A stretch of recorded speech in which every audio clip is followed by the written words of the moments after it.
Hi, everyone. Good morning and welcome back. How are you today? I do hope you're all having a great day. I am working on my first cup of coffee and trying to wake up a little bit. I did want to touch base on just like some follow up on a few things that I've been putting off. I've been very busy the last week or so with something else. So I wanted to come on here and just let you guys know how I did with Shelf Timber. Now, the Shelf Timber cooking challenge that I do every year, I just do it myself, worked out really well. I was able to come up with 30 dinner meals for the entire month based on what I had in my house. I didn't have to buy anything extra. What I did do is I used my budget to stock up, for long term.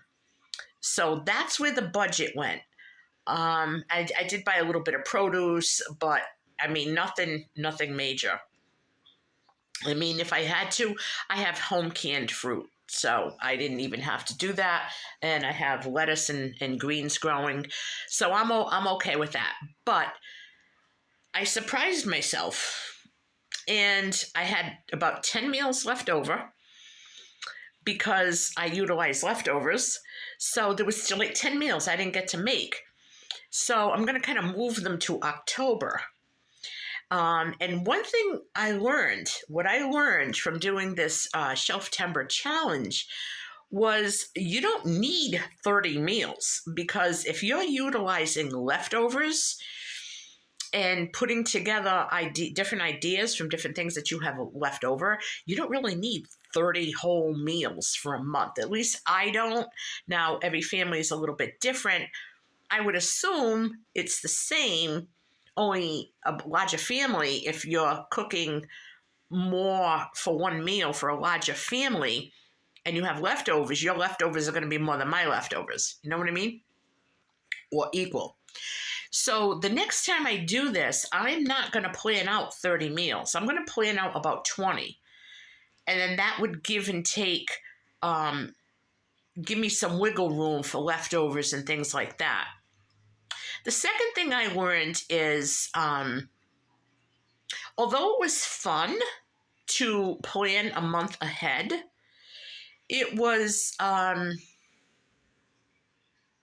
too predictable for me.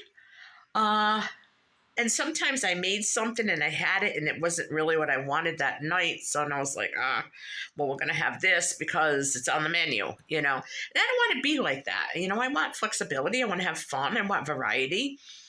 So what I think I'm going to do now, from now on, and this is the reason I didn't do a meal plan for October, is I'm going to have some ideas in my mind on a Saturday for Sunday through Saturday. And I'm going to probably meal plan and cook for the whole week over a weekend or a Sunday and Monday, depending on the weather. The weather's still nice, so Sunday afternoons we like to go out. If it rains or something, that's a totally different story. But I'm going to be doing my traditional big meal on a Sunday, which I always do, mid-afternoon, big Italian dinner. Sometimes it's a roast or something, but it's always a bigger dinner. And Monday will always be Sunday leftovers. And if there's anything left over from that, I'll turn it into something on Tuesday. So like Wednesday and Thursday and maybe Friday, I would have to make something new. But I'm going to get it all planned out. And I'm not going to have a specific thing for a specific night. So the only real meal that I'm going to have etched in stone is going to be Sunday dinner, because from that I can plan a few other meals. And I'm not going to do a whole month of meals ahead. It's nice to know that I have that security that I could do it.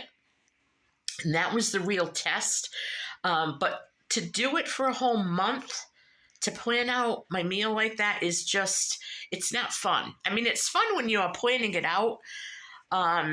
But if such a night is, let's say, I don't know, like baked mac and cheese night, and I don't feel like having it, it's like, well, I gotta, I kind of, it's on the menu, and if I don't, we're not gonna have leftovers for tomorrow night, and so I don't want to do that. So I'm just gonna plan my meals on a Sunday. Sunday dinner will be part of the meal plan for the week, and I'm just gonna do it that way. The other thing is, it is October. It is Croctober. I've been using my crock pot a lot.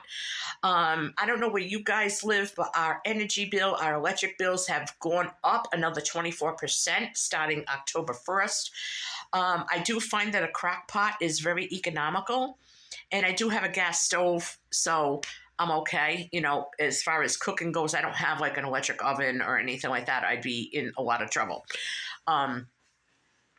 Crock pots are very economical to use. They use very low energy.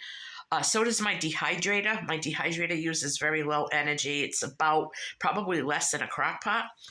So I do like using the crock pot just because it's a cozy way to make meals in the fall and the winter. So I am going to continue to use my crock pot as much as I can. I love it. My stove stays nice and clean. I love it. The other thing is it's also Stocktober.